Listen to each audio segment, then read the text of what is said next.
Ang lungsod ng Taxco sa Mexico ay kilala sa makikitid nitong kalsadang gawa sa cobblestone at sa mayamang kasaysayan nito. Pero sa likod ng tahimik at magagandang tanawin, dito rin nagsimula ang isang pag-iibigan na sa una ay tila perpekto. Ngunit kalaunan ay nauwi sa isang trahedyang hindi inaasahan. Noong 1990, isinilang si Magdalena Aguilar Romero sa estado ng Guerrero, Mexico at doon din siya lumaki sa bayan ng Taxco. Simple lang ang buhay ng kanilang pamilya pero punong-puno ito ng pagmamahal. Ang kanyang ama na si Juan Diego Aguilar Zamora ay isang minero, isang trabahong karaniwan sa Taxco, habang ang kanyang ina na si Maria de los Angeles Romero ang nag-alaga sa kanilang magkakapatid na sina Magdalena, Saul at Raul. Bata pa lang, malinaw na kay Magdalena ang kanyang pangarap. Gusto niyang magkaroon ng mas magandang kinabukasan, hindi lang para sa sarili, kundi pati na rin sa kanyang pamilya. Pagkatapos niyang makatapos ng high school, kumuha siya ng kursong nutrition dahil gusto niyang makatulong sa mga taong mapaputi ang kanilang kalusugan. Ayon sa mga nakakakilala sa kanya, palagi siyang masayahin, mabait at laging handang tumulong sa kapwa. Taong 2011, 21 taong gulang si Magdalena nang makilala niya ang 35 years old na si Cesar Gomez Arciniega. Kahit may 14 na taong agwat ang kanilang edad, mabilis na umusad ang kanilang relasyon. Pagkalipas lang ng 6 na buwan ng panliligaw at pagdidate, nalaman ni Magdalena na siya ay nagdadalang tao.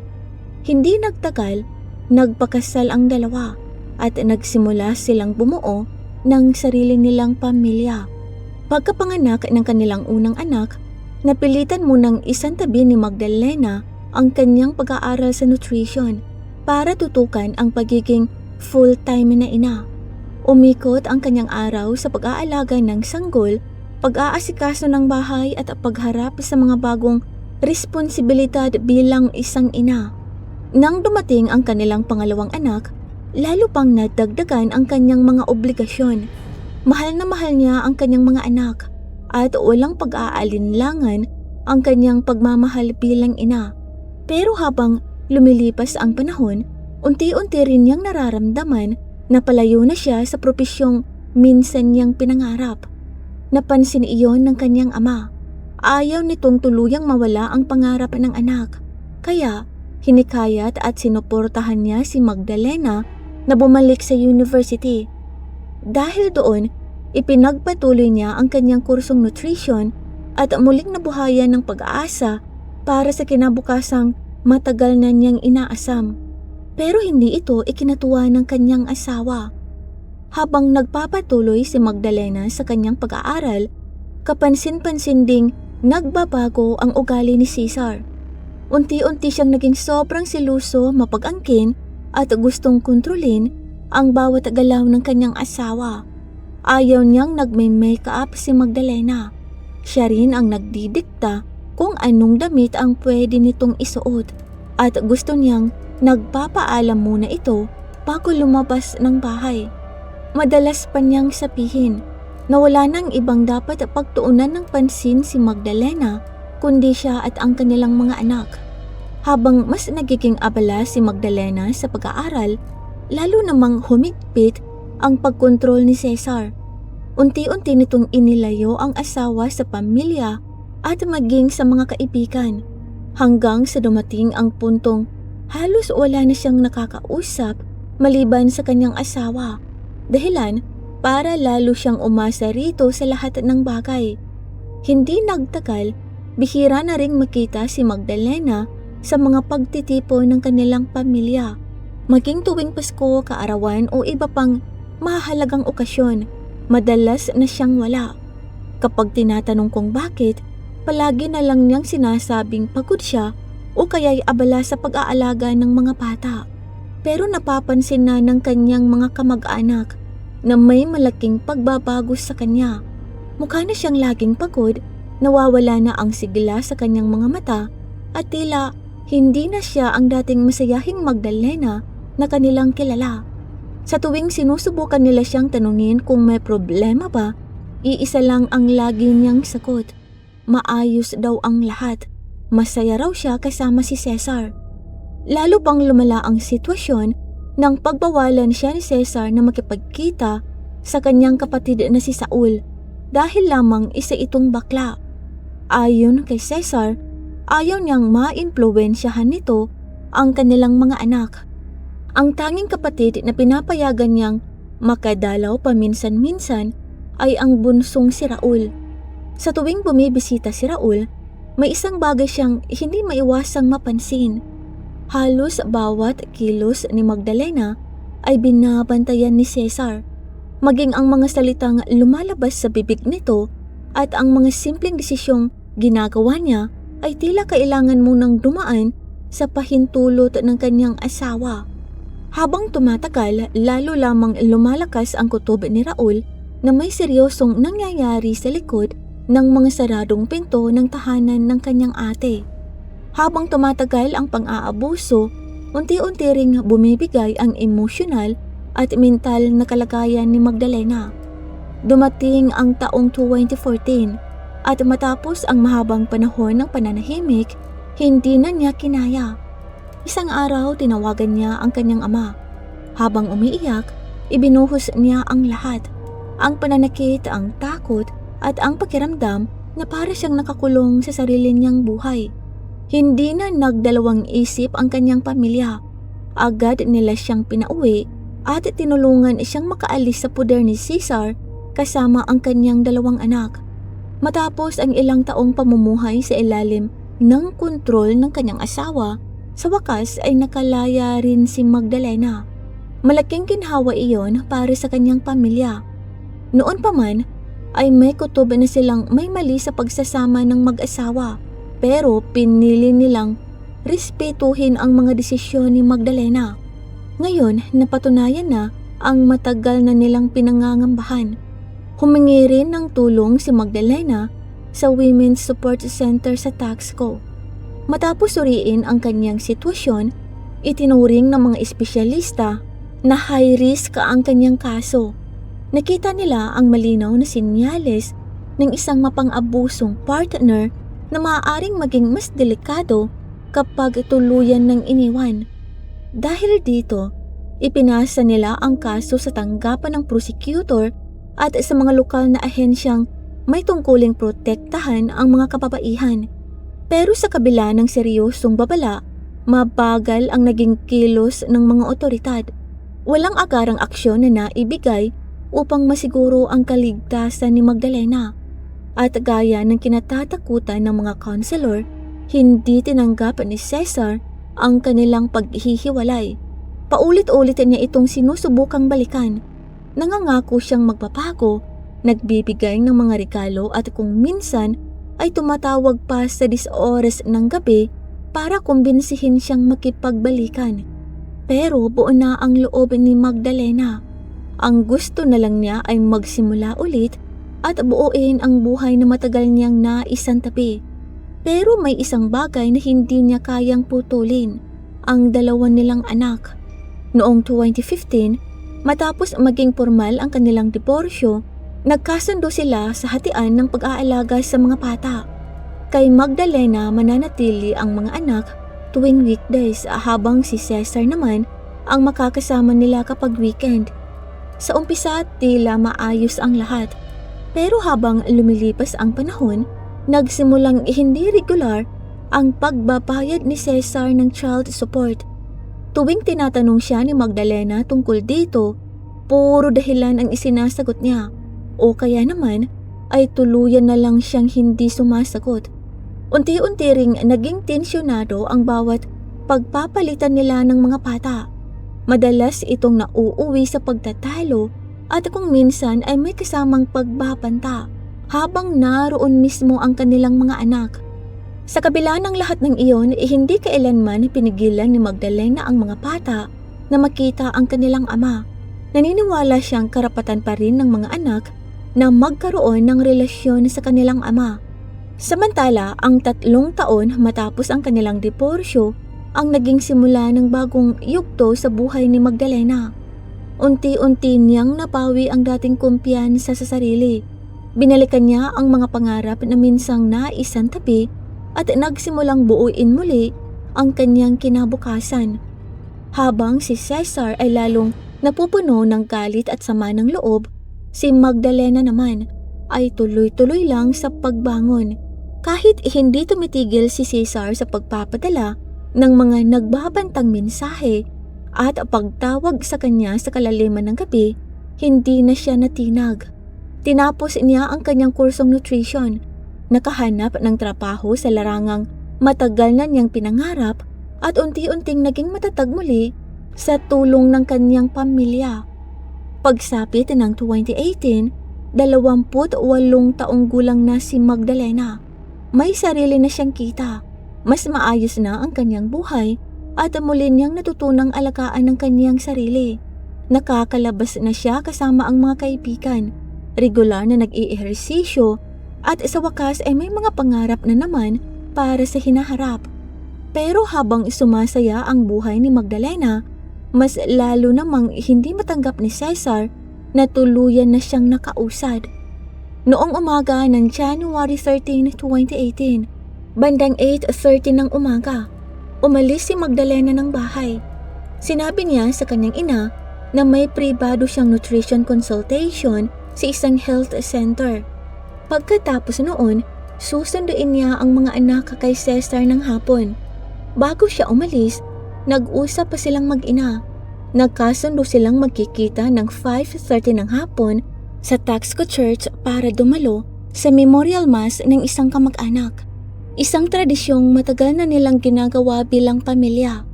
Nagpaalam si Magdalena gaya ng karaniwan niyang ginagawa.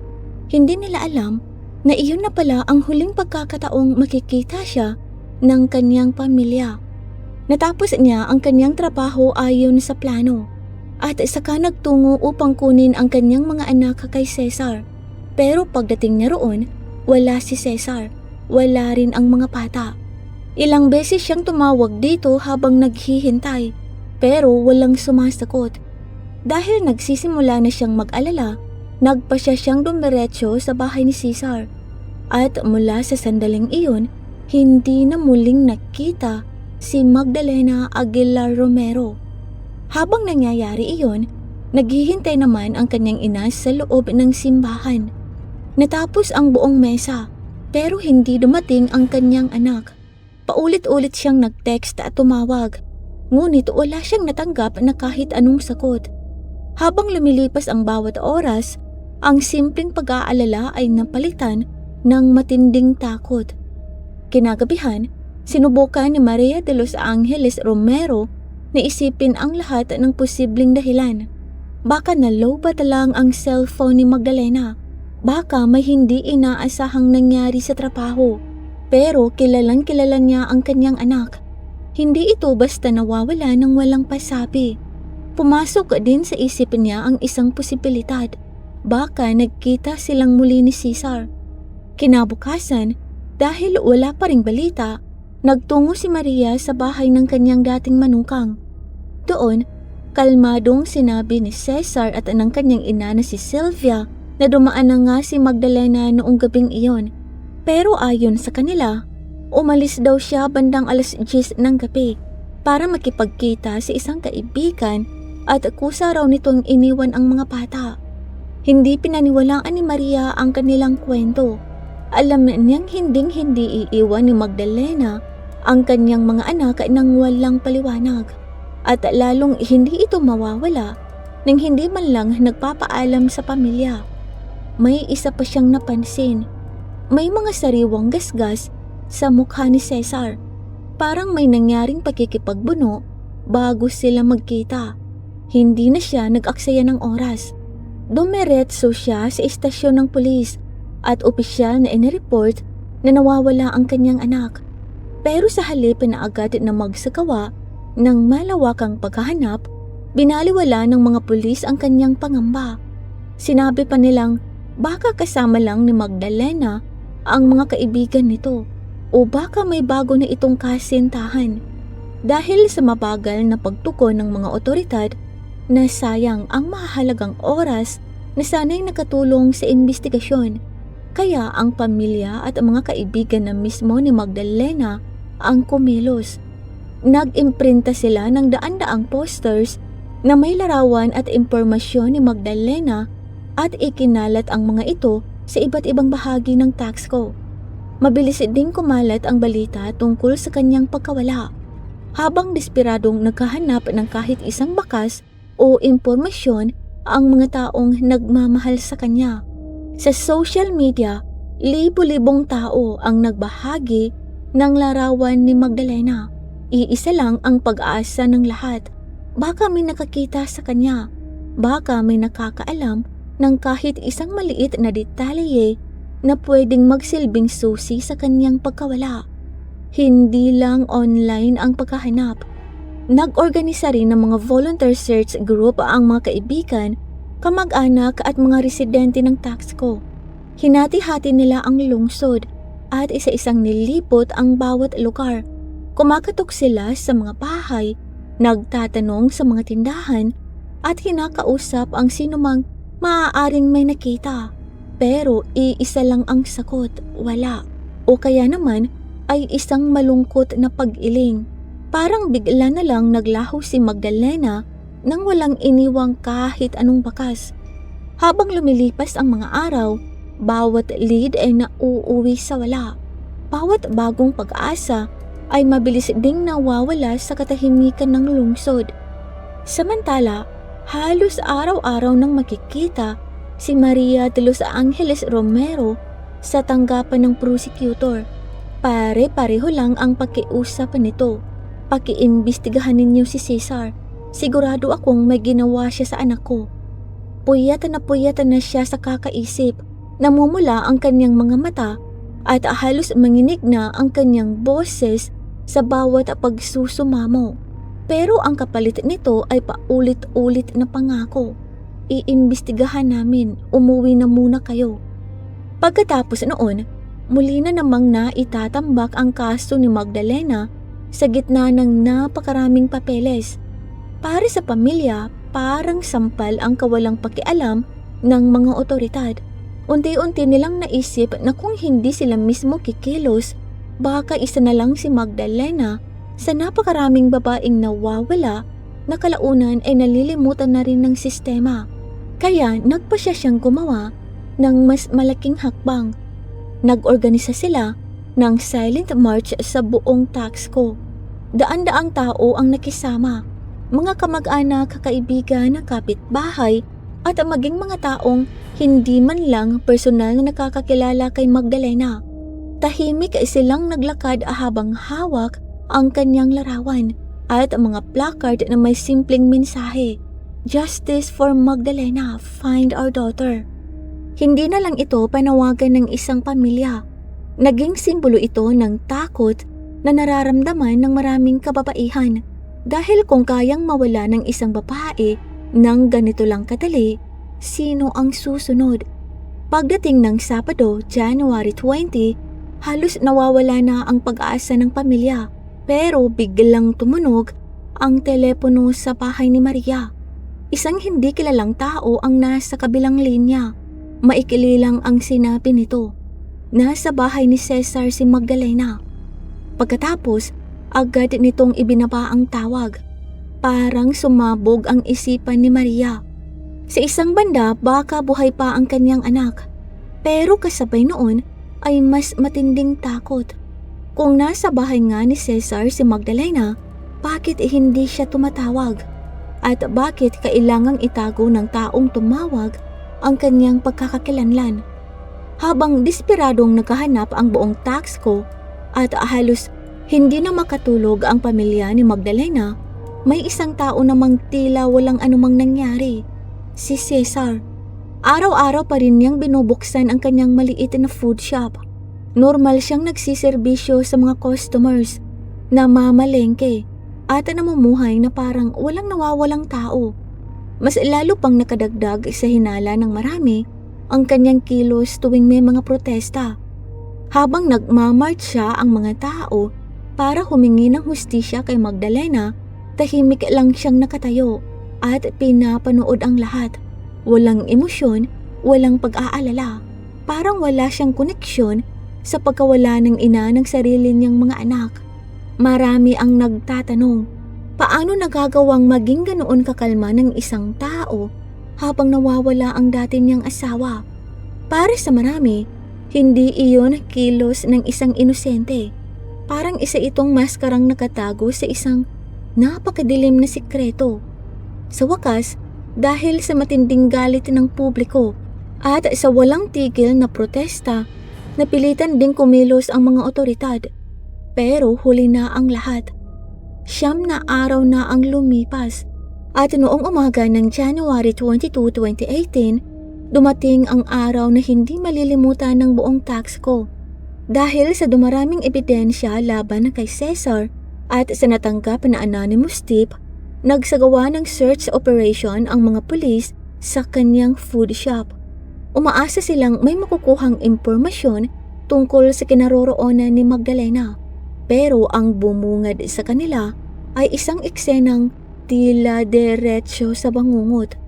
Sa ibabaw ng 3-burner gas stove, may isang puting enamel pot at sa loob nito, naroon ang mga labi ng mga braso at binti ni Magdalena. Luto na ang mga ito. Napakatindi ng amoy sa loob ng lugar, kaya kahit ang mga bitiranong pulis ay hindi kinayang pigilan ang pagsusuka. Sa sahig naman, may isang itim na plastic bag. Nandoon ang kanyang pelvic bones. At sa refrigerator, kung saan karaniwang iniimbak ang pagkain para sa mga customers, natagpuan ang iba pang bahagi ng kanyang katawan. Nakalagay doon na parang ordinaryong karne lamang. Maging ang mga investigador na matagal nang humahawak ng mga malulubhang krimen ay hindi makapaniwala sa kanilang nasaksihan. Hindi na ito simpleng pagpatay. Isa itong krimeng lumampas sa hangganan ng anumang maituturing na makatao. Isa sa mga investigator ang tumawag kay Maria. Halos hindi niya mahanap ang tamang mga salita. Mahina niyang sinabi, "Ihanda niyo ang inyong sarili. Nahanap na namin si Magdalena sa bahay ni Cesar." Hindi na niya halos maituloy ang iba pang detalye. Nang makarating si Maria sa lugar, tuluyan nang gumuho ang kanyang mundo. Isang napakasakit na sigaw ang umalingaw-ngaw sa paligid habang nakikita niya ang natitira sa katawan ng kanyang anak. Sa forensic examination, kinumpirma ng mga eksperto na namatay si Magdalena dahil sa suffocation bago pa siya pinagputol-putol at niluto. Ibig sabihin, sa mga huling sandali ng kanyang buhay, alam niyang papatayin siya at ang taong gumawa nito ay ang lalaking minsan niyang minahal at pinagkatiwalaan. Mabilis na kumalat ang balita sa buong Mexico. Nagdulot ito ng matinding galit at pagkabigla sa publiko. Napilitan ang Guerrero State Attorney General na magsagawa ng emergency press conference upang ipaliwanag ang mga natuklasan sa kaso. Kinumpirma nilang isa itong napakabigat na krimen at tiniyak na haharap sa buong bigat ng batas ang mga responsable. Batay sa mga ebidensyang nakuha sa crime scene, agad na itinuring si Cesar Gomez Arciniega bilang pangunahing sospek. Pero may isa pang bagay na ikinabahala ng mga investigador. Naniniwala silang halos imposibleng magawa ng iisang tao lamang ang buong krimen. Dahil sa lawak ng ginawa sa katawan ni Magdalena, posibleng may iba pang tumulong kay Cesar. Mas lalo nitong pinainit ang galit ng publiko. Hindi na ito simpleng kaso ng murder. Isa na itong simbolo ng matinding karahasang nararanasan ng maraming kababaihan sa Mexico. Libo-libong tao ang muling nagprotesta. Sumama ang iba't ibang social organizations, women's groups at ordinaryong mamamayan upang humingi ng hustisya. Sa gitna ng nagkakaisang tinig ng mga tao, tumayo si Maria de Los Angeles Romero. Halos manginig ang kanyang boses habang sinasabing, "Humihingi ako ng hustisya. Hindi siya dapat makaligtas. Kailangan niyang pagbayaran ang lahat ng sakit na idinulot niya sa aming pamilya. Sa tindi ng pressure mula sa publiko, wala nang nagawa ang mga otoridad kundi ang kumilos. Agad silang naglabas ng arrest warrant laban kina Cesar Gomez Arciniega at sa kanyang ina na si Sylvia na itinuring ding sangkot sa krimen. Pero may isang malaking problema. Nakatakas na si Cesar. Si Sylvia lang ang nadatnan ng mga pulis. Samantala, parang naglaho na lamang sa hangin ang pangunahing sospek. Habang nagpapatuloy ang investigasyon, isa pang napakasakit na katotohanan ang lumapas. Sa isinagawang psychological interview sa dalawang anak ni Magdalena at Cesar na 6 at 4 na taong gulang noon, lumitaw na nasaksihan mismo ng mga bata ang pagpatay sa kanilang ina. Hindi lang nila nawala ang kanilang nanay, habang buhay din nilang dadalhin ang alaalang walang batang dapat makaranas. Lalong sumiklab ang galit ng publiko. Muling napuno ng mga nagpoprotesta ang mga lansangan habang hinihiling ang pinakamabigat na parusang maaari para sa mga responsable. Upang mapabilis ang paghuli kay Cesar, nag-alok ang prosecutor's office ng 500,000 Mexican pesos o humigit kumulang 1.7 million pesos sa kasalukuyan bilang pabuya sa sinumang makapagbibigay ng impormasyong hahantong sa kanyang pagkakaaresto. Ikinalat ang kanyang wanted posters sa iba't ibang bahagi ng Mexico. Pero sa kabila ng malaking reward at malawakang paghahanap, nanatiling nawawala si Cesar. Lumipas ang 3 taon. Habang patuloy siyang nagtatago, hindi rin tumigil ang pamilya ni Magdalena at ang iba't ibang women's group sa pagdaraos ng mga protesta, memorial at kampanya laban sa gender-based violence. Samantala, si Sylvia ay nahatulan noong December 6, 2019. Napatunayang may pananagutan siya sa pagtulong sa pagpatay at pagtatago ng krimen, kaya sinintensyahan siya ng 4 na taong pagkakakulong, bukod pa sa pagbabayad ng danyos sa pamilya ni Magdalena. Dahil hindi pa rin mahuli si Cesar, humingi na ng tulong ang Mexico sa international authorities. Naglabas ang Interpol ng international warrant arrest upang palawakin ang paghahanap sa kanya. 3 taon pang naghintay ang pamilya hanggang sa July 9, 2022 sa lungsod ng Tijuana. May isang lalaking nahuling umiinom sa pampublikong lugar sa isang routine police patrol. Nagpakilala siya bilang Maximo Herrera Garcia, pero may napansin ang mga pulis na kahinahinala. Dinala siya sa istasyon para sa karagdagang beripikasyon. Doon nila natuklasan ang katotohanan. Ang lalaking iyon ay walang iba kundi si Cesar Gomez Arciniega. 3 taon siyang nagtago gamit ang peking pagkakakilanlan. Matapos siyang makilala, agad siyang inilipat sa Guerrero State upang litisin sa kasong pagpatay kay Magdalena. Hindi pa rin naging mabilis ang proseso. Paulit-ulit na naantala ang paglilitis matapos siyang humingi ng iba't ibang abogado. Sa wakas, noong November 28, 2023, nakamit ng Guerrero State Prosecutor's Office ang hatol. Sa edad na 41, si Cesar Gomez Arciniega ay sinentensyahan ng 55 years na pagkakakulong dahil sa pagpatay kay Magdalena Aguilar Romero. Inatasan din siyang magbayad ng danyos sa pamilya ng biktima. Sa hatol na iyon, pareho nang napanagot sina Cesar at ang kanyang ina sa kanilang naging papel sa isa sa pinakanakakapangilabot na krimen sa kasaysayan ng Taxco. Para sa pamilya ni Magdalena, hindi na nito maibabalik ang anak na kanilang nawala. Pero matapos ang halos 6 na taon ng paghihintay, sa wakas, dumating din ang hustisyang matagal nilang ipinaglaban.